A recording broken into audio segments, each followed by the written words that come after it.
굿모닝 YTN 3부 이어갑니다. 요소 수급 불안의 주요소들은 잇따라 판매 수량 제한에 들어갔습니다. 네, 정부는 공공 비축 물량을 풀고 제3국에서 수입하는 업체에 물류비를 지원하기로 했습니다. 이승은 기자입니다.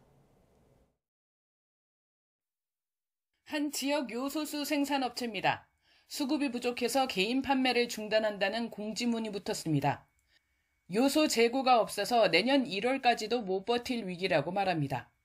주유소들은 정부 요청이 있기도 전에 한 사람당 판매 수량 제한에 나섰습니다. 주문에는 2주 정도 후에 보자 그러는 통에 이제 정상적으로 판매가 안 되는 게 하나씩만 다 판매하고 있어요. 지금은 뭐 2개까지 드리는데 지금 전화를 너무 많이 받아가지고 우리가 업무가 더 힘들어요. 정부는 일시적 수급 문제가 발생한 업체를 대상으로 차량용 요소 비축량 2,000톤을 조기에 방출하고 공공 비축 물량을 12,000톤으로 2배 늘려 2달분을 확보하기로 했습니다. 또 10에서 20% 싼 중국에 집중된 요소 수입선 다변화를 위해 제3국에서 수입하는 기업에 대한 지원금을 검토하고 있습니다. 동남아산에 대해서 할당 관세를 적용해서 좀 세금 부담을 낮춰주고 있는데 이런 부분도 내년에도 지속해서 하고 다른 지역에서 오는 부분에 경제적인 조금 부담이 덜해지도록 그런 지금 대책을 강구하고 있다는 말씀을 드리고 정부는 현재 재고와 중국의 계약 물량으로 석 달분 이상을 확보하고 있고 대체 수입선이 있어 재작년과 달리 유연하게 대응 가능하다고 말합니다. 또 중국도 공급망 갈등이 부각되는 걸 원치 않고 있다고 덧붙였습니다. 하지만 재작년 요소 파동 이후 중국 의존도가 60%까지 떨어졌다가 다시 91%로 올라간 상황을 방치한 점은 문제가 있다는 지적이 잇따릅니다. 주로 자원을 많이 확보하고 있는 광산을 우리나라가 M&A 할 수 있도록 기업들을 좀 유인한다든가 우리는 기술을 제공하고 우리는 또 안정적으로 자원을 조달받는 그런 협력 체제를 공고히 해나가는 것이 지금이야 비로소 필요한 상황이 아닌가. 요소 외에도 반도체와 2차 전지, 전기차 등 중국의 자원민족주의가 언제든 우리 경제 핵심 동력을 멈춰 세울 수 있는 만큼 제도적 보완이 더욱 중요해지고 있습니다. YTN 이승은입니다. 중국 관영신문은 최근 요소 수출 통제에 한국이 의심병 증세를 보인다며 협상을 통해 우려를 해소할 수 있다고 썼습니다. 중국 관영환구시보는 외교 싱크탱크 전문가의 기고문을 통해 요소수 문제와 관련해 중국에 대한 한국의 의심병은 실제로는 일각의 공황증이라고 주장했습니다. 이어 윤석열 정부 집권 이후 한국이 미국의 중국 옥죄기에 협조한 만큼 중국이 요소로 보복에 나섰다며 재발을 저린 격이라고 덧붙였습니다. 윤석열 대통령이 방송통신위원장 후보자로 김홍일 국민권익위원장을 지명했습니다. 김대기 비서실장은 브리핑에서 김홍일 지명자가 어떤 상황에서도 흔들림 없이 공평하게 업무를 처리하는 것으로 정평이 나 있고 대내외 신망도 높다며 이같이 발표했습니다. 이어 방통위에 이해관계가 첨예하게 충돌하는 현안이 산적해 있어 그 어느 때보다도 공명정대한 업무 처리가 필요한 시점이라며 어디에도 치우치지 않는 균형 감각으로 방통위의 공정성을 지켜낼 적임자라고 판단했다고 설명했습니다. 이번 인사의 국민의힘은 방송의 공정성과 독립성을 위해 방통위 정상화가 시급하다며 야당의 인사청문 절차 협조를 요청했습니다. 김혜령 대변인은 논평에서 방통위는 방송 재승인 문제를 비롯해 현안이 산적했는데도 총선을 앞둔 상황 속에서 사실상 제 역할을 하지 못하고 있다며 이같이 밝혔습니다. 반면 더불어민주당은 윤석열 대통령이 방송 장악의 꿈을 절대 포기하지 않겠다는 선언이라고 비판했습니다.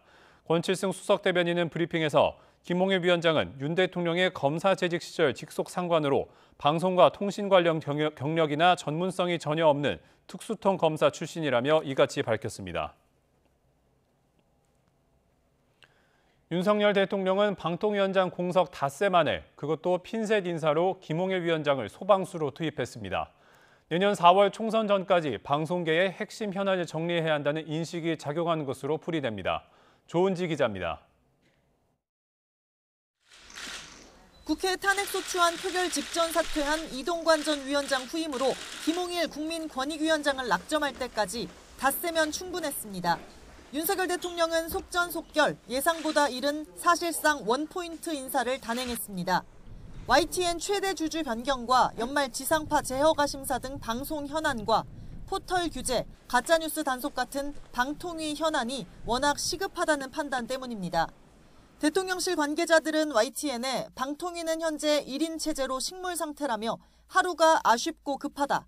검찰 독식, 회전문 인사란 비판이 나오겠지만 모양새를 생각할 수 없을 만큼 방통위 정상화가 절실하다고 말했습니다. 용산에선 현재 언론 지형을 기울어진 운동장이라고 인식하는데 내년 총선 전에 이를 바로잡겠다는 뜻이 강한 걸로 전해졌습니다. 급한 불인 방통위원장을 서둘러 지명하면서 추가 개각은 숨고르기에 들어갔습니다.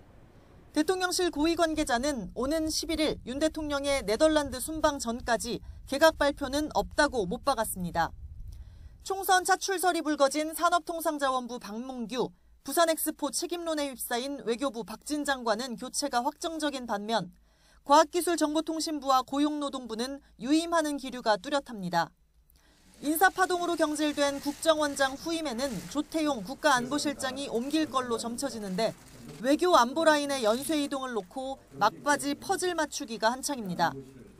국회 인사청문회 일정에 맞물려 총선에 나설 공직자들의 사퇴 시한이 내년 1월 11일인 점을 고려하면 늦어도 다음 주까진 장관급 발표가 마무리돼야 한다는 전망도 나옵니다. 문화체육관광부 장미란 2차관도 출마를 저울질하는 걸로 알려졌는데 후임으로 거론된 이영표 축구협회 부회장은 인사검증은 받았지만 최종 고사한 걸로 확인됐습니다.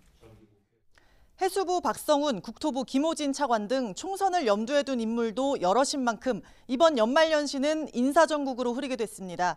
특히 한동훈 법무장관의 정치적 결정이 그 정점을 찍을 걸로 보입니다. YTN 조은지입니다. 당 지도부와 중진, 친윤계 총선 불출마 또는 험지 출마를 요구한 혁신안을 두고 갈등 양상을 보였던 국민의힘 김기현 대표와 인요한 혁신위원장이 전격 회동했습니다. 희생한 속도 조절의 뜻을 모으며 파국 직전 갈등을 봉합한 모습인데요. 어떤 이야기들이 오갔는지 직접 들어보시죠. 제안해 주신 안건들은 당의 혁신과 총선 승리에 도움이 될 것으로 확신한다. 다만 최고위원회에서 의결할 수 있는 사안이 있고 공관이나 선거 과정에서 전략적으로 선택해야 할 일들이 있어서 지금 바로 수용하지 못하는 점은 이해해 주시기 바란다. 오늘 만남을 통해 김 대표님의 희생과 혁신에 대한 의지를 확인하였다. 지금까지 혁신위가 절반의 성과를 만들어냈다면 나머지 절반의 성공은 당이 이루어지실 것으로 기대한다. 인요한 혁신위원회가 그동안 마련한 혁신안들을 종합하며 활동 종료 수순에 들어갑니다. 혁신위는 오늘 12차 회의를 열고 오는 11일 당 최고위원회에 보고할 종합혁신안 내용을 정리하며 향후 일정을 논의합니다. 어제 김기현 대표를 만난 인 위원장이 지도부의 희생과 혁신 의지를 확인했다는 뜻을 밝히며 갈등을 봉합했다는 평가가 나오는 가운데 이번 회의를 끝으로 혁신위가 조기 해산을 선언할지 주목됩니다. 더불어민주당 이재명 대표가 당의 단합과 소통을 강조하면서 이낙연 전 대표와 회동 가능성을 시사했습니다. 이 전 대표가 연일 이재명 대표의 날선 발언을 이어가자 갈등을 풀 계획이 있음을 내비친 건데요. 이 전 대표 측은 일단 뜨뜻미지근한 반응입니다. 직접 들어보시죠. 만나실 일정이나 아니면 어떤 당내에서 역할을 맡기실 예정이 있으신지.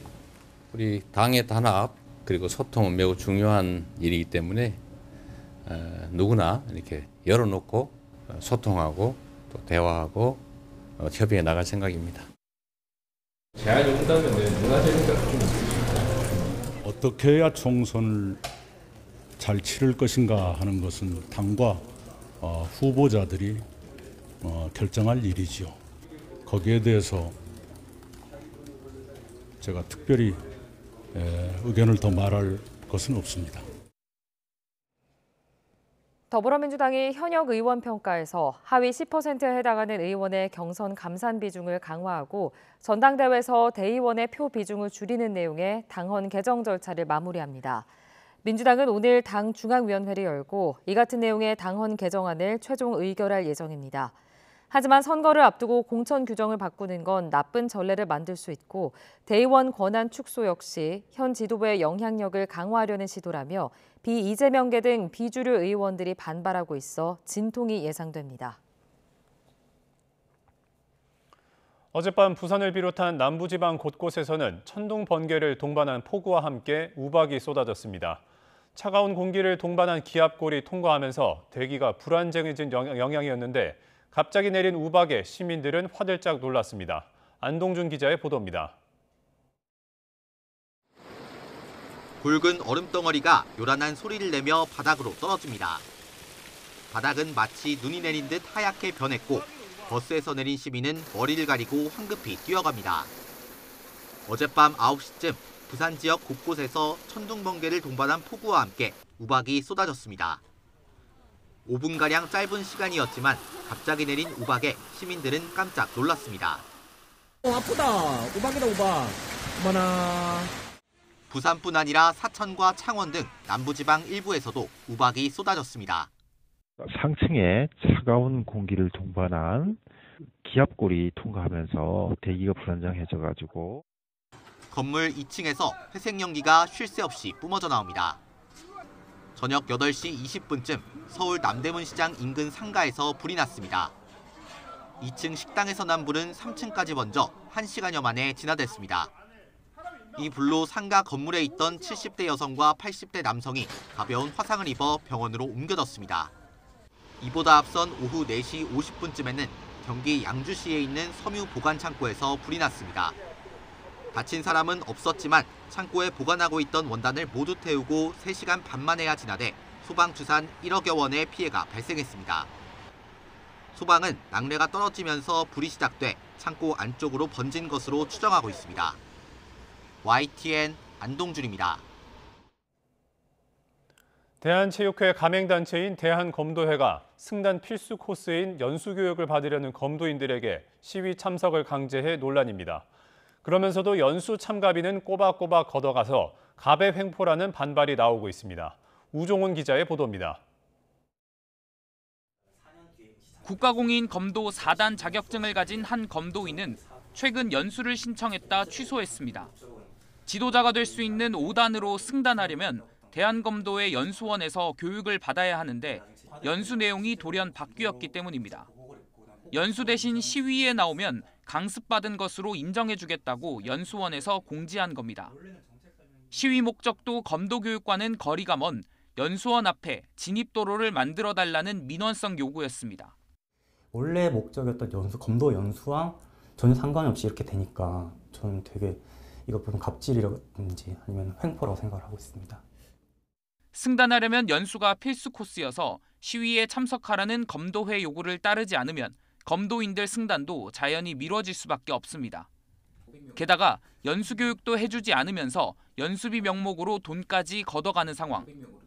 검도인들이 모인 인터넷 카페에는 시위로 대체할 수 있는 교육이라면 굳이 하는 이유가 무엇인지 모르겠다며 시대가 어느 때인데 용역 부리듯 시위에 동원하느냐는 비판이 쏟아졌습니다.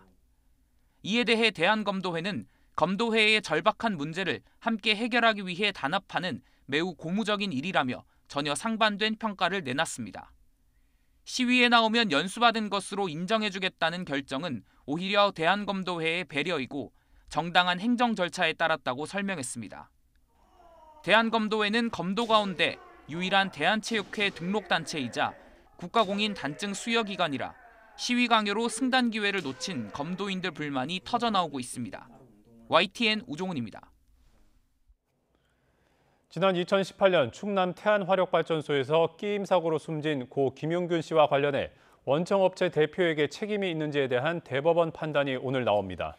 대법원은 오늘 오전 산업안전보건법 위반과 업무상 과실치사 혐의 등으로 기소돼 항소심에서 무죄 판결을 받은 한국서부발전 김병숙 전 대표 등에 대한 상고심 선고 공판을 엽니다. 이스라엘은 지난 10월 7일 새벽 이스라엘에 침입한 하마스 조직원들이 성범죄를 저지른 증거를 공개하면서 하마스에 대한 비난을 강화하고 있습니다. 하마스는 이에 대해 의혹을 전면 부인하고 있지만 국제사회 비판 여론은 커지고 있습니다. 김진호 기자의 보도입니다.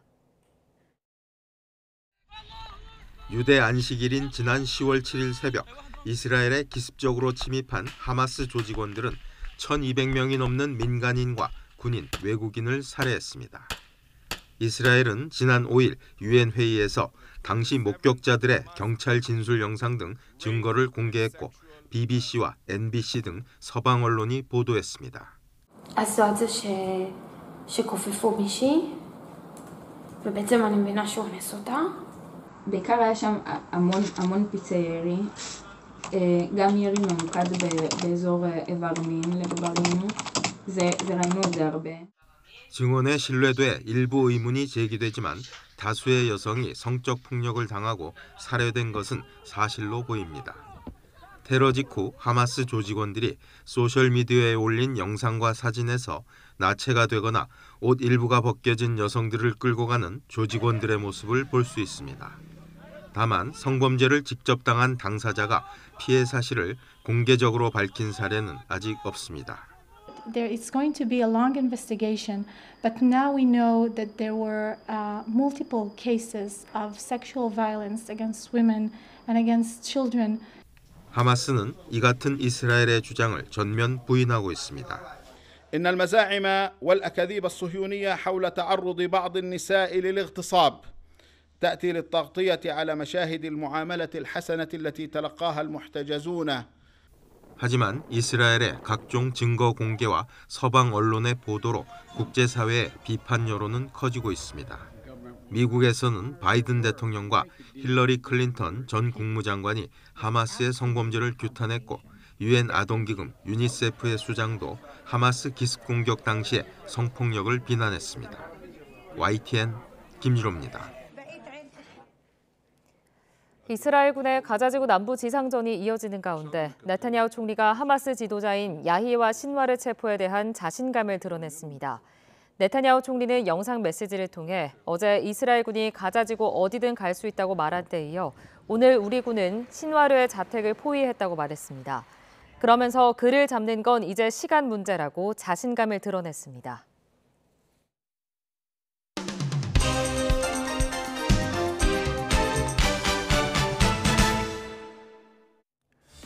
12월 7일 목요일입니다. 굿모닝 브리핑 시작합니다.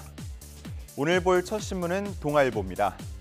요소 등 중국에 90% 의존하는 품목이 200여 개에 달한다라는 제목입니다. 최근 제2의 요소수 대란 우려가 커지면서 중국에 의존하는 다른 품목들에 대한 불안도 함께 증가하고 있습니다. 그도 그럴 것이 올 10월까지 1,000만 달러 이상 수입한 품목 중 특정 국가에 대한 의존도가 90% 이상인 이른바 절대 의존 품목이 393개로 나타났는데 이 중 중국산이 216개로 55%를 차지했습니다. 반도체를 만드는 데 필요한 불화수소, 네온, 또 제논 등의 대중 의존도가 60에서 80%로 높았고 2차 전지 핵심 소재들도 중국산 의존도가 80% 내외로 상당히 높았습니다. 이러한 원자재에 대한 중국 의존도가 높은 건 저렴한 수입 비용 때문으로 분석되고 있는데요. 우리 산업계가 계속해서 중국에 대한 의존도를 낮추지 못할 경우에 중국의 수출 통제의 속수무책이라는 우려가 나오고 있습니다. 따라서 원자재 수급처 다변화를 위한 정부의 정책이 뒷받침되어야 한다는 지적도 나오고 있고 비축 물량도 확대할 필요가 있다는 목소리가 함께 나옵니다. 또 이를 위한 입법이 필요하다는 의견까지 함께 신문에서는 전하고 있습니다. 다음 기사 보겠습니다. 외국인 근로자 태업과 잠적되는 속수무책이다라는 제목입니다. 정부는 중소기업의 인력난을 해소하기 위해서 내년에 E9 비자, 비전문 외국인 근로자를 16만 5천 명까지 들여오기로 했습니다. 역대 최대 규모이고요. 4년 만에 약 3배나 증가한 수치입니다. 이에 대해서 기대하는 반응도 있는 한편 관리 대책이 부족하다면서 우려의 시선도 함께 나오고 있습니다. 현장의 목소리를 들어보자면 현재 일하고 있는 외국인 근로자들 중 급여를 올려주지 않으면 다른 사업장으로 가겠다며 태업을 하는 경우가 더러 있다고 하는데 특히 SNS 등을 통해서 서로 의견을 공유하면서 이게 마치 매뉴얼처럼 굳어져 가고 있다고 합니다. 한편 외국인 근로자의 열악한 처우 개선이 필요하다는 지적도 함께 나오는데요. 작년 외국인 근로자에 대한 임금 체불액이 1,223억 원으로 매년 1,000억 원을 웃도는 수준으로 집계가 되고 있고 올해 상반기 전체 산재 사망자 중 10% 정도가 외국인으로 집계되는 등 외국인 근로자의 산업재해 사고도 빈번한 것으로 나타나고 있습니다.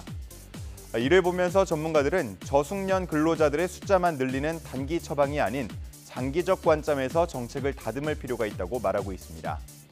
다시 말해 숙련도가 쌓인 외국인 근로자들이 국내에서 오래 일할 수 있도록 유인하는 방향으로 제도를 개선할 필요가 있다는 의견이었습니다. 다음은 병원 예약 앱 문제를 다룬 경향신문 기사 보겠습니다. 소아과 대란 문제가 발생하면서 영유아 자녀를 둔 부모 사이에서는 육아 필수 앱이 생겼습니다. 바로 병원 예약과 접수를 돕는 앱인데 그중 하나인 똑딱의 경우 누적 가입자가 1,000만 명에 달하고 있습니다. 일부 병의원은 이러한 앱을 통해서만 예약을 받고 있는데요. 그러다 보니 앱을 사용하지 않는 환자나 앱 사용이 서툰 고령층의 경우 발길을 돌려야 하는 문제도 발생하고 있습니다. 이에 대한 비판과 문제 제기도 함께 늘고 있는데 국민신문고에는 공공재인 병원 진료를 유료로 이용해야 해 부담이 가중된다는 내용도 올라오고 있고요. 또 국가통합 앱을 통해서 국민 모두가 일괄적으로 복지 혜택을 누릴 수 있도록 개선해야 한다는 등의 의견이 나오고 있습니다. 이에 대해서 복지부 관계자는 병원 예약 앱은 편의 증진을 위한 서비스 영역이기 때문에 의료법상 강제할 수단은 없다면서도 유인이나 알선 행위에 해당할 수 있다면서 주의를 주기도 했습니다. 마지막은 조선일보 기사 하나 보겠습니다. 조선일보가 전국 4년제 대학 202곳의 수시 경쟁률을 조사한 결과 10곳 중 6곳이 사실상 미달 기록한 것으로 나타났습니다. 수험생은 한 명당 6곳의 원서를 쓸 수가 있는데 따라서 경쟁률이 6대 1에 미치지 못한다면 사실상 미달로 볼 수가 있습니다. 이렇게 미달을 기록한 120곳 중 수도권이 22곳, 비수도권은 98곳으로 나타났는데 지방일수록 학생 모집에 어려움을 겪는 것으로 해석됩니다. 이러한 대학 미달 사태는 앞으로 더 심화할 것으로 전망이 되고 있습니다. 이미 올해도 수능 응시생보다 대학 정원이 더 많았고 역대 최고를 기록하고 있는 N수생을 감안한다면 앞으로 미달을 기록하는 대학은 더 많아질 것으로 예상됩니다. 이를 보면서 전문가들은 인구 절벽이 더 심화하기 전에 대학의 구조 조정을 서둘러야 한다고 강조하고 있습니다. 12월 7일 아침 신문 살펴봤습니다. 지금까지 굿모닝 브리핑이었습니다.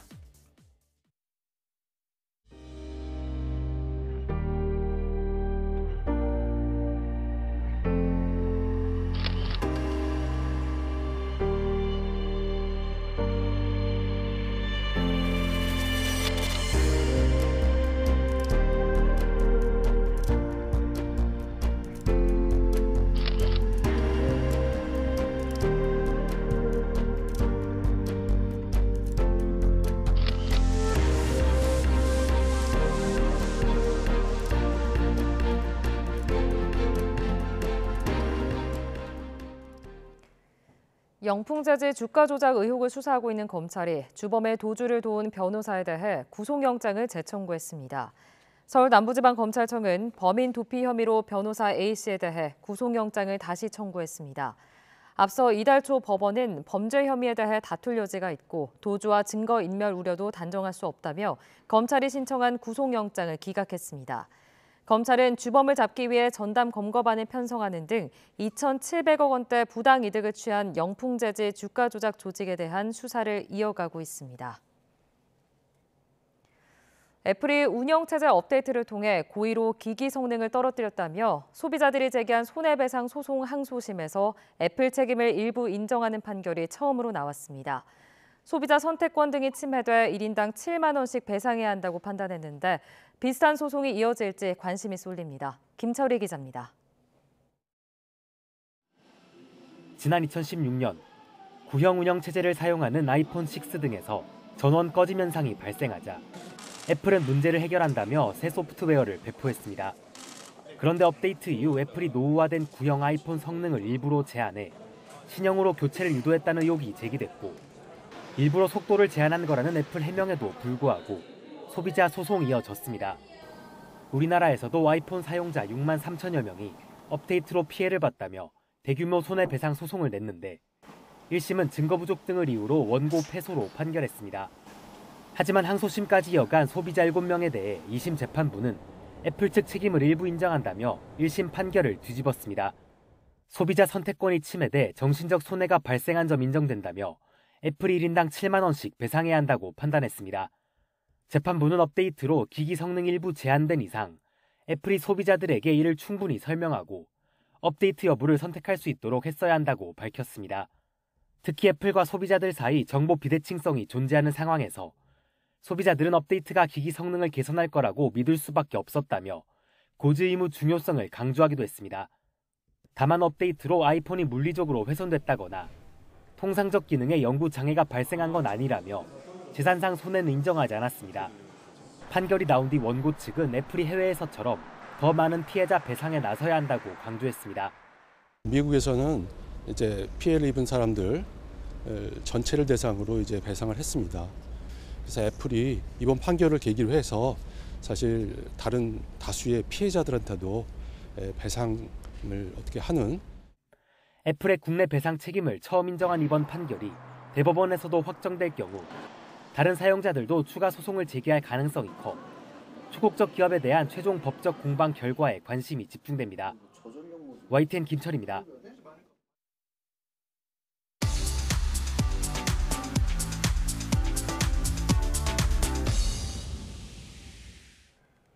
경제 소식을 빠르고 친절하게 전달해드립니다. 오늘 굿모닝 경제는 이정환 한양대학교 경제금융대학 교수와 함께합니다. 어서 오세요.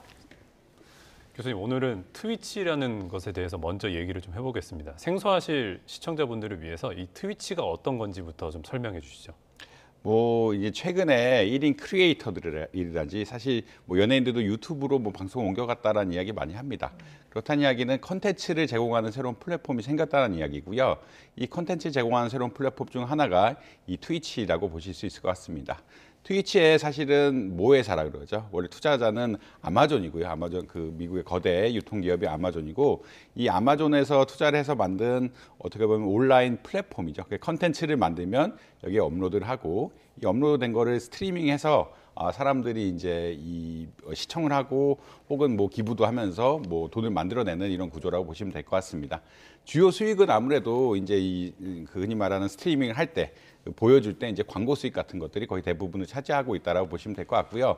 결국은 유튜브나 아프리카 TV나 트위치나 근본적으로 차이가 없고 어떠한 컨텐츠를 만들어서 업로드를 하고 이 업로드한 것들이 플랫폼을 통해서 송출되는 이런 구조다라고 이해하시면 될 것 같습니다. 네, 그런데 교수님, 이 서비스가 국내 시장에서 7년 만에 철수하기로 결정했다는데 어떻게 된 겁니까? 일단은 트위치 쪽에서 주장하는 것은 망 사용료가 너무 비싸다라는 이야기입니다. 사실 이 망 사용료란 개념 자체는 우리나라에만 공식적으로 있는 개념이긴 하고요. 원래 근데 사실은 이렇게 스트리밍을 많이 하게 되면은 인터넷에 부담이 많이 가겠죠. 우리나라 인터넷 서비스 업체들이 대표적으로 LG, SK, KT 이런 데들이 있는데 이렇게 동영상들이 이쪽 망을 통해서 소비자한테 간다 그러면 망의 어떤 부하가 굉장히 많이 걸리고 망을 유지하기 위해서 이런 흔히 말하는 인터넷 서비스 제공 업체라 그러는데 인터넷 서비스 제공 업체들의 어떤 투자 같은 것들, 관리 비용 같은 것도 굉장히 많이 늘어납니다. 그렇기 때문에 이제 이런 업체들에서는 망 사용료를 받아야 된다. 망 사용료란 것은 흔히 말해서 이제 쓰레기 종량제처럼 망을 사용할 때마다 금액을 받아야 된다라는 큰 입장이고요. 사실 일반적으로 인터넷 서비스 할 때는 여러분들 이제 계약을 할 때 월에 얼마 계약을 하죠. 이런 것들 접속료라 그러는데 이 접속료란 것이 우리한테도 받지만 이 서비스 제공 업체한테도 받기도 합니다. 근데 이제 망 사용료라는 것은 아까 말씀드린 것처럼 이렇게 종량제의 개념이고요. 쓴 만큼 얼마 내라라는 그런 컨셉이기 때문에 사실은 이게 있어야 되는지 말아야 되는지에 대한 사실 논란이 조금 있는 거긴 합니다. 망을 쓰려는 것은 해외 어떻게 보면은 기업들이고 우리도 또 서비스를 받기 때문에 망 관리자들이 이런 것들을 비용을 적절하게 투자하면서 내야 되는 게 아니냐. 아니면 이런 플랫폼 업체들 그리고 흔히 말하는 컨텐츠 프로바이더라고 이야기하는데 이러한 컨텐츠를 만드는 업체들이 망을 많이 늘리니까 투자 비용이 늘어나게 되고 투자 비용에 대해서 보상을 해줘야 되느냐 마느냐에 대해서 사실 논란이 많고요. 일반적으로 예전에 인터넷이 설립됐을 때는 이제 망 중립성이라고 해서 누구나 이용할 수 있어야 되기 때문에 콘텐츠를 만드는 사람이나 콘텐츠 받는 사람들이나 이거 무제한을 써야 된다는 기본적인 컨셉이긴 했는데 너무 이렇게 아까 유튜브나 이런 데들에서 동영상이 올라가게 되고 동영상이 시간도 길어지게 되고 그다음에 화질 같은 게 올라가면서 망에 대한 부담이 있으니까 우리나라 시장에서는 망 사용료에 대한 논의가 있다. 그리고 실제로 카카오나 네이버 같은 국내 기업들은 이런 업체들, 흔히 말하는 SK나 LG나 KT에 대해서 돈을 내고 있기 때문에 또 뭐 차별에 대한 논란 뭐 이런 게 있다라고 할 수 있을 것 같습니다. 결국은 트위치 입장에서는 한국의 망 사용료가 있고 그다음에 망 사용료가 지나치게 비싸다. 그렇기 때문에 영업이익이 안 난다라는 입장이고요. 다른 일각에서는 트위치의 우리나라 비즈니스 모형들이 그렇게 견고하지 않다. 그 수익 내는 구조가 별로 원활하지 않기 때문에 떠난 게 아니냐. 망 사용료는 핑계가 아니냐라는 그런 논란도 나오고 있는 것이 사실이다라고 보시면 될 것 같습니다. 그 망 사용료가 우리나라에만 있는 공식 개념이라고 하셨는데 혹시 그러면 외국은 어떻게 되고 있나요? 그게 이제 우리나라는 특히나 법제화를 하려고 망 사용료라는 개념을 본격적으로 쓰고 있고요. 사실 법안이 계류가 되고 있긴 한데 망 사용료를 받아야 되느냐 말아야 되느냐에 대해서 아예 법제화를 하려는 움직임이 있기 때문에 망 사용료라는 것들이 있습니다. 일반적으로는 이제 전 세계적으로 망 사용료라는 개념은 없고 내부적으로 그러니까 이게 명확하진 않지만 어느 정도 하면은 한다라는 계약 정도는 있는 정도다라고 보시면 될 것 같고 공식적으로 망 사용료가 있는 것은 우리나라 하나다. 아마 이렇게 이해하시면 될 것 같습니다. 그런데 교수님, 넷플릭스나 구글도 망 사용료를 이제 문제를 두고 좀 국내 통신사와 갈등을 빚어왔다고 알고 있는데 지금은 그럼 어떤 상황인 거예요? 넷플릭스는 이제 원래 한번 망 사용료가 없는 개념이라고 이야기했고 넷플릭스에서는 이것을 비용을 지급하는 게 불공정하다고 해서 소송을 했는데 1심에서 졌습니다. 그 다음에 1심에 졌기 때문에 2심을 가고 있었는데 이제 합의를 했다라고 이야기하거든요. 왜냐하면 넷플릭스가 한국에서 망사용료 소송에서 지게 되면은 망사용료란 게 어떻게 보면 국제 표준이 될 수가 있거든요. 국제 표준이 되고 전 세계 국가에 대해서 또 다 소송이 걸리게 됩니다. 그래서 넷플릭스가 알기로는 이제 망사용료에 어떤 근접한 비용을 내고 이 서비스를 제공하기로 했다라고 보시면 될 것 같고요. 구글은 아직까지 사실은 좀 더 어떻게 보면 구글이 갑의 입장이라고 보통 이야기하는 구글은 갑의 입장이고 그다음에 구글은 흔히 말해서 캐시 서버라고 해서 서버 같은 것들을 한국에 많이 놔서 우리나라 흔히 말하는 우리나라 망을 쓰는 빈도를 좀 줄였습니다. 그렇기 때문에 아직까지 망 사용료를 내고 있지는 않은데 이런 전반적으로 논의가 진행됨에 따라서 그리고 우리나라가 입법이라든지 판결이 처음 나게 되면은 결국 망사용료 개념이 생기게 되는 거고 이 망사용료 개념 생긴 것들이 전 세계적으로 또 영향을 미칠 수가 있는 거기 때문에 각국에서 굉장히 어떻게 보면은 소송이라든지 이런 거에 민감하게 반응한다. 일단은 개념 자체에 나오는 것에 대해서 민감하게 반응을 하고 소송이 끝나면서 법정에서 판결이 나는 거에 대해서도 굉장히 민감하다. 그래서 넷플릭스랑 SK 브로드밴드가 합의를 했다라는 그런 이야기가 나오듯이 이 개념 자체 그리고 개념이 확산되는 거에 대해서는 민감하게 반응하고 있다라고 보시면 될 것 같습니다. 네. 교수님 알겠습니다. 이번 트위치 얘기는 이 정도 해보고요. 다음은 중국 이야기를 좀 해보겠습니다. 요즘 자주 다루고 있는데 이 중국 경제에 대한 우려가 갈수록 커지는 분위기입니다. 그 신용평가사 무디스가 신용등급 전망을 안정적에서 부정적으로 낮춘 건데 이 배경이 뭡니까, 교수님? 일단 신용등급 전망이 부정적이 됐다는 이야기는 추후에 이제 신용등급이 하락될 수 있다라는 그런 이야기로 들릴 수 있을 것 같고요. 보통 등급 전망이 낮춰지고 그다음 신용등급이 하락이 이루어지는 경우가 많습니다. 그래서 신용등급 내려갈 수 있다는 신호라고 보시면 될 것 같고요. 일단은 경기가 사실 좋지 않죠. 중국이 올해 초에는 경제 성장률 6% 예상을 했는데 지금 5% 초반 정도라고 많이들 예측을 하고 있고 무디스가 예측하기로는 이제 4% 아래로까지 꺼질 것이 아니냐. 2025년 이후에는 4% 아래로 꺼질 것이 아니냐라는 그런 우려가 나오면서 경기가 안 좋다라는 그런 우려가 하나가 있습니다. 근데 사실 이게 경기가 안 좋다는 것만 가지고 G2인 중국의 신용등급을 낮춘다는 게 조금 문제가 많죠. 그런 거는 좀 어려운 얘기고 그거보다는 아무래도 이제 부채 관련 문제, 흔히 말하는 정부나 지방 정부의 부채가 너무 많아서 이 부채 관리가 잘 안 되고 있는 것 같다. 지금처럼 부채 관리가 안 된다 그러면 결국은 신용등급이라는 것이 돈을 얼마나 잘 갚아갈 수 있는 능력이라는 이야기인데 부채가 너무 많으면 많을수록 정부의 부담이 되고 재정의 부담이 되고 이런 것들이 결국은 돈을 갚아나갈 능력들이 너무 부족한 것이 아니냐. 이러한 결국 큰 메시지가 있다라고 보시면 될 것 같습니다. 결국은 부동산에서 보통 지금 이런 부채 문제가 많이 심각해졌다라고 이야기하는데 중국이 부동산 경기가 안 좋고 부채 문제가 심각하고 그다음 경제 성장률 자체가 좀 떨어지는 경향이 있다 보니까 결국은 이 채무 불이행에 대한 우려가 있고 채무 불이행에 대한 우려 때문에 신용등급에 대한 전망을 부정적으로 하고 있고 이것이 추후에 신용등급 하락으로 이어질 수 있는 상황이 되었다라고 보시면 될 것 같습니다. 지금 현재 상황은 그런데 중국 정부는 당연히 지금 반발하는 입장이에요. 거시 지표가 양호한 성과를 내고 있고 또 중국의 경제 성장에 대한 전망에 대한 우려는 필요가 없다 이렇게 지금 밝힌 상황인데 교수님은 이런 반발 입장에 대해서 좀 개인적으로 어떻게 보세요? 일단 뭐 당연히 중국 정부에서는 반발을 하는 게 맞을 것 같고요. 그다음에 특히 이제 근거로 되는 것은 사실 올해 7월 달쯤 중국의 부동산 위기가 왔을 때 각국의 기관들이 경제 성장 전망치를 조금 많이 하향을 했거든요. 근데 3분기 소비 지표 같은 것들이 괜찮게 나오면서 경제 성장률 올해 경제 성장률 자체는 조금 올라간 양상을 보이고 있습니다. 그다음에 이제 중국 정부 입장에서는 부동산이나 지방 정부 위험도 통제가 가능하다. 사실은 이 부분에 대해서는 많은 사람들이 공감을 하고 있는 게 사실입니다. 왜냐하면 중국의 중앙 정부 부채는 그렇게 많지 않고요. 지방 정부 부채가 많은데 중국은 금융시장 자체가 이제 정부가 주도하에 있다 보니까 결국은 부실을 만드느냐, 부실을 만들지 않느냐는 중앙정부의 역할이 크고 중앙정부의 여력이 있기 때문에 그렇게까지는 또 부정적이지 않다라고 생각하는 사람들이 많거든요.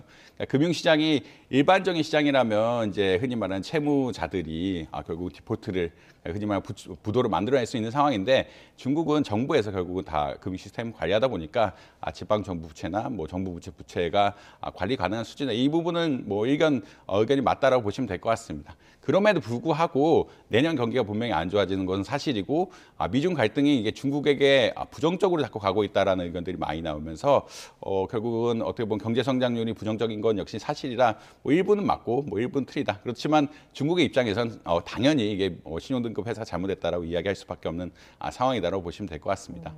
그러니까 이 공식 통계에 잡히지 않는 부채가 1경 원이 넘는다. 뭐 상상도 못할 액수인데 이게 뭐 부동산이 뭐 시한폭탄이다 이런 말 많았잖아요.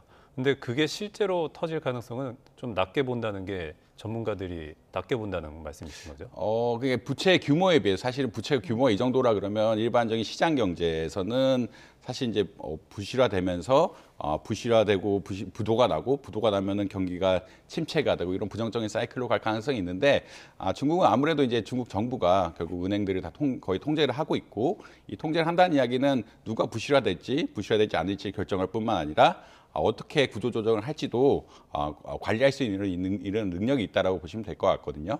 결국은 사실 지방정부 부채가 굉장히 많고요. 지방정부 부채가 굉장히 많았던 이유는 지방정부들이 땅을 결국 어떻게 팔면서 토지 이용료를 내면서 팔면서 거기에 대한 개발 자금까지 사실 빌려줬다라고 이렇게 보시면 될 것 같은데 중국은 사실 토지가 다 중국 정부의 소유고 지방 정부가 이런 임차권 같은 거 개발권을 주면서 이 개발권 줄 뿐만 아니라 자금까지 어떻게 보면 빚을 내주면서 돈을 제공해준 이러던 상황이어서 이 부채 같은 것들 또 이게 부실화되면은 지방 정부 부채 자체가 부실화되는 이런 양상들이 있기 때문에 부채 문제가 심각하다는 건 사실 분명히 맞다라고 보시면 될 것 같습니다. 그렇지만 이제 중앙 정부는 사실 이제 부채 그런 문제가 없었기 때문에 토지 이용이라든지 오히려 너무 집중화가 문제여서 이용권 개발 같은 거에 대해서 좀 소극적이었고 그렇기 때문에 중앙정부 자체는 어떻게 보면 부실화에 대한 우려가 덜하고 이렇기 때문에 중앙정부에서 서포트를 하고 중앙정부가 사실은 일반적인 흔히 말하는 자본주의 경제에서는 이 구조조정을 하는데 굉장히 어려움을 겪는데 정부가 직접 나서서 중국 같은 경우에는 구조조정을 할 수 있는 여력이 있기 때문에 이런 부동산 부실화가 실제 어떤 디폴트까지 이어질 거라고 생각하는 분들은 뭐 조금 많지는 않은 것 같다. 그러니까 일반적인 시장 경제하고는 좀 다른 구조적인 차이가 있다라고 보시면 될 것 같습니다. 교수님, 일각에서는 중국 경제가 중진국의 함정에 빠져들었다 이런 평가도 좀 나오고 있습니다. 아무래도 중국의 성장 둔화가 결국엔 한국 경제에 미칠 영향이 적지 않을 텐데 중국 경제의 미래와 또 한국 경제에 미칠 영향까지 교수님은 좀 어떻게 전망하세요?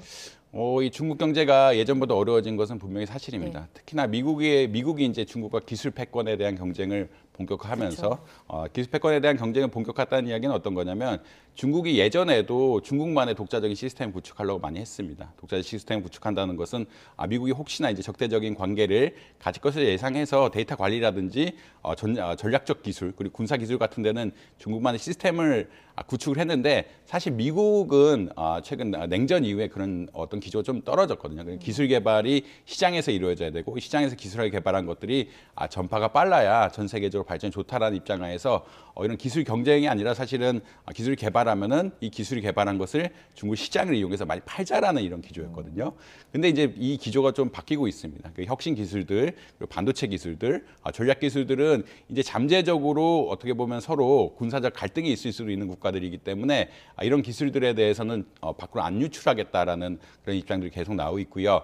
이런 입장에 따라서 반도체법이라고 얘기하죠. 우리나라 이제 중국에 대해서 반도체 생산량이 늘리는 것이 제한되었다라는 뉴스들이 계속 나오고 있는데 이것이 어떤 미국의 반도체법의 영향, 결국 반도체가 AI나 미국 빅데이터 이제 빅데이터 기술의 핵심인데 이런 것들에 대해서는 우리가 기술 공유를 안 하겠다라고 입장이 가고 있습니다. 결국은 잠재적으로 어떤 군사적 갈등의 영향, 잠재 군사적 갈등에 대한 가능성을 두고 이 군사적 갈등에 사용될 수 있는 기술에 대해서는 엄격하게 이제 제어를 하겠다. 이런 제어를 하는 분야가 사실은 흔히 말해서 전 세계 하이테크 분야이거든요. 그리고 드론 기술, 그다음에 전략적 무기 기술, 반도체 기술 이런 것들이기 때문에 이 기술 분야에서 중국이 사실 이제 미국의 어떤 뭐 예전에 보면 미국의 기술들을 좀 편히 이용할 수 있었는데 지금 그런 시스템이 완전히 붕괴되고 있어가지고 이 부분에 대해서 어떻게 중국이 경쟁력을 계속 확보해서 성장에 이끌어갈 수 있을 것인가에 대한 뭐 의문이 드는 건 사실입니다.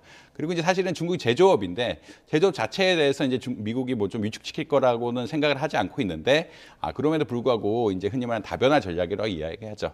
이제 중국이 세계 공장에서 역할을 하는 것이 아니라 제2의 공장을 베트남, 인도 이렇게 여기에 넓혀가면서 짓겠다라는 입장들이 세계 각국에서 퍼져나가고 있기 때문에 그리고 그것은 아무래도 잠재적으로 중국과 미국이 군사적 갈등을 할 수 있는 상황까지 고려를 하는 이런 상황이들이기 때문에 경제 성장률 자체가 조금은 떨어질 가능성 조금 있다라고 아마 보시면 될 것 같습니다. 알겠습니다. 교수님, 끝으로 미국 뉴욕 증시도 좀 짚어보겠습니다. 지난달에는 많이 올랐는데 이달 들어선 좀 혼조세를 보이고 있어요. 어떻게 된 겁니까? 사실 이제 지난달 좀 지나치게 많이 올랐다라는 뭐 기조도 있고요. 지난달 11월 달에 굉장히 수익률이 좋으면서 많이 올랐다는 기조도 있고 지금 데이터를 조금 더 보자라는 입장도 있습니다. 지난달에 기대한 것은 이제 시장이 9월 달에 굉장히 어떻게 보면 긴축 정책이 오래 갈 것이다라는 기대가 형성이 되면 주가가 급락을 했는데 11월 되면서 사실은 어떻게 보면은 그 정도는 아닐 것 같다. 이제 긴축 정책이 끝나는 시점들이 올 것 같다라는 그런 기대감이 생기면서 다시 9월 달에 떨어진 것들이 반등을 하는 상황이었거든요. 근데 이제 실제로 그런 경로로 가느냐? 그리고 내년에 이제 미국의 경기가 떨어질 상황인데 이 경기가 떨어지는 것이 어떻게 보면 흔히 말하는 골디락스 시나리오라 그러는데 경기가 떨어지더라도 나쁘지 않게 떨어지느냐, 진짜 불황으로 가느냐 이런 것들 여러 가지 봐야 되는 게 아니냐라는 입장들이 생겨서 사실은 좀 어떻게 보면 데이터 같은 것들 좀 더 기다리는 상황이라고 보시면 될 것 같고요. 결국은 뭐 다우나 오늘 S&P나 전반적으로 약보합에 이렇게 생겼는데 뭐 고용 지표 같은 것들이 조금 어떻게 보면 예상보다 덜 나오면서 주가 오르는 경향도 있었지만 사실은 이제 다른 요소들 이게 이런 전반적 불확실성이 크기 때문에 조금 기다려보다는 입장이 강하다라고 보시면 될 것 같습니다. 네, 알겠습니다. 오늘은 여기까지 듣겠습니다. 지금까지 이정환 교수와 함께했습니다. 교수님 감사합니다. 네, 고맙습니다.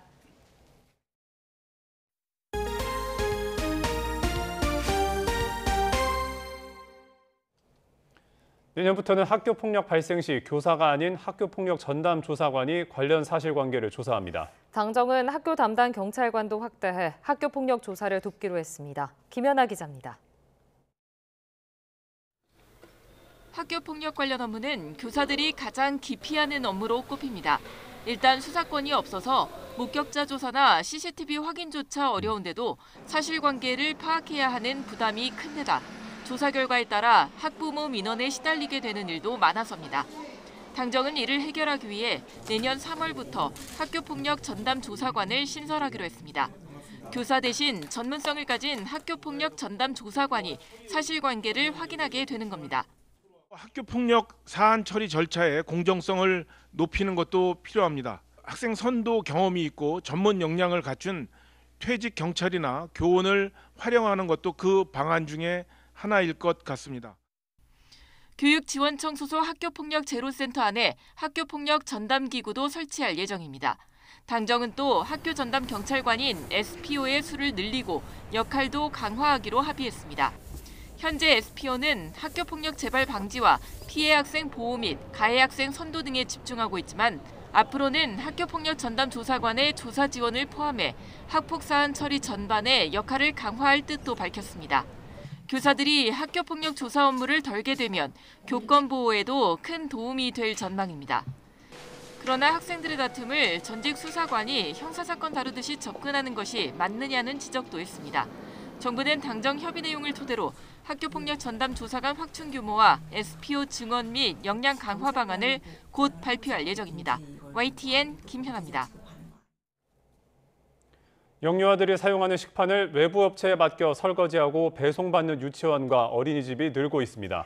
네, 업체 위생 상태가 엉망이라는 민원이 접수됐지만 어찌된 일인지 현장 점검이 이뤄지지 못하고 있습니다. 위생관리 사각지대에 놓인 외부 식판 세척 업체의 현실을 제보는 Y 이상곤 기자가 전해드립니다. 대전에서 유치원과 어린이집에서 사용한 유아용 식판을 설거지에 배달해주는 업체입니다. 고압 세척기 아랫부분을 하얀 장갑으로 닦아내자 시커먼 이물질이 묻어나옵니다. 식판을 담가둔 곳 주변으로는 음식물 찌꺼기가 가득하고 벽과 바닥은 곳곳이 검은색으로 변했습니다. 여기서 일하던 A씨는 위생적이지 않은 세척 환경에 실망해 일을 그만뒀다고 말했습니다. 또 같이 일하시는 분한테 물어봤더니 아무래도 곰팡이가 굳은 게 아닌가? 이렇게 말씀하시고 이 아이들한테는 큰 질병으로 나오지 않을까 해서 충격을 너무 먹었고 A씨가 국민신문고를 통해 제기한 민원은 식품의약품안전처를 거쳐 유성구청에 접수됐습니다. 하지만 구청은 곧바로 지도점검을 나가지 못하고 난감해하고 있습니다. 식판 세척업체가 식품 관련 영업신고 대상이 아니어서 식품위생법상 행정처분을 내릴 근거를 찾지 못했기 때문입니다. 특히 세척장 업종이 자유업종이다 보니 위생 상태에 대한 식품위생법상 구체적인 행정처분 근거가 부족한 실정입니다. 이에 대해 상급기관의 직권 해석 등을 요청할 예정이고요. 다른 법에 따른 지도점검이 가능한지 여부를 부서별로 지금 협의 중에 있습니다. 대전시 교육청도 식판 세척 업체에 대해 별도의 위생점검은 하고 있지 않다고 밝혔습니다. 식판 세척과 배식이 한 곳에서 이루어지는 집단급식소는 영양사 말고도 식약처와 지자체, 교육청이 위생을 관리하고 있습니다. 하지만 식품을 다루지 않는 세척 위탁업체는 관리 사각지대에 있었던 겁니다. 전문가들은 어린 영유아들이 음식을 담아 먹는 식기인 만큼 외부 대행업체에 대한 영업기준을 명확히 하고 행정적 관리 책임을 논의해야 한다고 지적했습니다. 법적으로 아직은 명확하게 되어 있지 않은 상태에서 회사는 기하급수적으로 늘어나고 있고 또 그거를 관리 감독하고 있는 업무 자체는 부재되고 있는 상태에서 가장 피해를 보는 건 원아들이라고 생각이 됩니다. 전문가들은 또 어린이집과 유치원에서 업체 홍보물만 믿지 말고 작업 현장을 직접 확인하는 것도 아이들의 건강을 지키는 길이라고 조언했습니다. YTN 이상곤입니다. 최근 젤렌스키 대통령과 일론 머스크 등이 이름을 올렸던 타임지 올해의 인물에 미국 팝스타 테일러 스위프트가 선정됐습니다. 네, 연예인이 단독으로 올해의 인물이 되는 건 이번이 처음입니다. 워싱턴에서 권준기 특파원입니다. 테일러 스위프트의 순회 공연 에라스 투어가 올해 미국 GDP에 이바지한 액수는 무려 57억 달러, 우리 돈 7조 원에 가까운 것으로 분석됩니다. 공연이 열리는 도시의 식당과 호텔을 들썩이게 해 스위프트 노믹스라는 신조어까지 생겨났습니다. 공연장 열기가 워낙 뜨거워 규모 2.3의 진동이 지진계에도 잡힐 정도였고 공연 수익에 힘입어 10억 달러, 1조 3천억 원 이상 자산가 대열에 합류했습니다. 미 의회에서는 티켓을 독점 판매한 업체를 상대로 청문회가 열리기도 했습니다. 최근에는 지난해 슈퍼볼 우승팀인 캔자스시티 치프스 선수와 공개 연애를 시작해 미국 프로풋볼 흥행에까지 영향을 미치고 있습니다. The latest status is I got to see her last week. I'm going to keep my personal relationship personal. 미국 시사주간지 타임이 올해의 인물에 테일러 스위프트를 선정했습니다. 타임은 스위프트의 인기가 10년 이상 상승해왔지만 올해는 핵 융합 같은 에너지를 분출했다며 선정 이유를 밝혔습니다. 과거에도 U2와 애슐리 저드 등 연예인이 올해의 인물에 뽑힌 적이 있지만 자선 사업이나 미투 운동 등 본업과는 무관한 이유였습니다. 100년 가까이 이어진 타임의 올해의 인물에 연예인이 단독으로 오른 것도 이번이 처음입니다. You know, the amazing thing about Taylor Swift is, at least in 2023, she was like the weather. She was everywhere. You could have a conversation with anyone about her. 미국 언론들은 진보적인 정치적 견해를 숨기지 않는 테일러 스위프트가 내년 대선에서 어떤 영향력을 발휘할지에 대해서도 관심을 기울이고 있습니다. 워싱턴에서 YTN 권윤기입니다. 국제유가가 중국 등 글로벌 경기 둔화 우려로 급락했습니다. 뉴욕 상업거래소에서 거래된 서부 텍사스산 원유 가격은 배럴당 69.38달러로 전날보다 2.94달러, 4.1% 하락했습니다. 서부 텍사스산 원유 가격이 배럴당 70달러 밑으로 떨어진 건 지난 7월 3일 이후 5개월 만입니다. 브렌트유 가격도 전날보다 2.9달러, 3.8% 내린 74.3달러로 마감했습니다. 유가 급락은 미국 에너지 업계가 원유 생산량을 늘린 데다 중국의 경기 둔화 우려로 수요 감소 예측이 겹친 데 따른 것으로 분석됩니다. 오늘은 많은 눈이 내린다는 절기 대설이지만 눈 걱정도 추위 걱정도 없겠습니다. 현재 서울 기온은 0.9도로 어제보다는 조금 낮지만 여전히 예년 기온을 3도가량 웃돌고 있고요. 한낮에는 11도까지 오르면서 어제보다 3도, 예년보다 6도 정도 높아서 온화하겠습니다.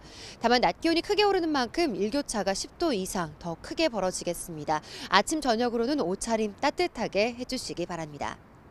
밤사이 내린 비가 모두 그치고 현재 전국적으로 쾌청한 하늘이 함께하고 있습니다. 대기 확산도 원활해서 미세먼지 농도는 전국적으로 좋음에서 보통 수준을 회복했는데요. 하지만 동해안 지역은 여전히 건조한 날씨가 이어지고 있습니다. 건조주의보에 강풍주의보까지 내려져 있어서 산불 등 대형 화재가 발생할 위험이 크니까요. 불씨 관리 잘 해주시기 바랍니다. 오늘 아침 기온 서울 0.9도, 대전 1.5도, 대구는 5.5도로 예년보다 3에서 8도가량 높게 출발하고 있습니다. 낮에도 서울 11도, 대전과 대구, 광주 13도까지 올라서 예년 기온을 2에서 6도가량 웃돌겠습니다. 날은 더 따뜻해지겠습니다. 내일 서울 낮 기온 16도, 모레는 14도까지 올라 초봄 같은 날씨가 찾아오겠고요. 이후 기온이 다소 내려가긴 하겠지만 여전히 예년보다는 온화한 날이 이어질 전망입니다. 오늘 아침 비는 모두 그쳤지만 도로가 여전히 미끄럽습니다. 내린 눈과 비가 얼어붙어서 곳곳으로 살얼음이 생기는 곳도 있으니까요. 출근길 교통 안전에 각별히 주의해 주셔야겠습니다. 지금까지 YTN 홍나실입니다. 굿모닝 YTN 마칩니다. 잠시 후 뉴스라이더가 방송됩니다. 시청해주신 여러분 고맙습니다.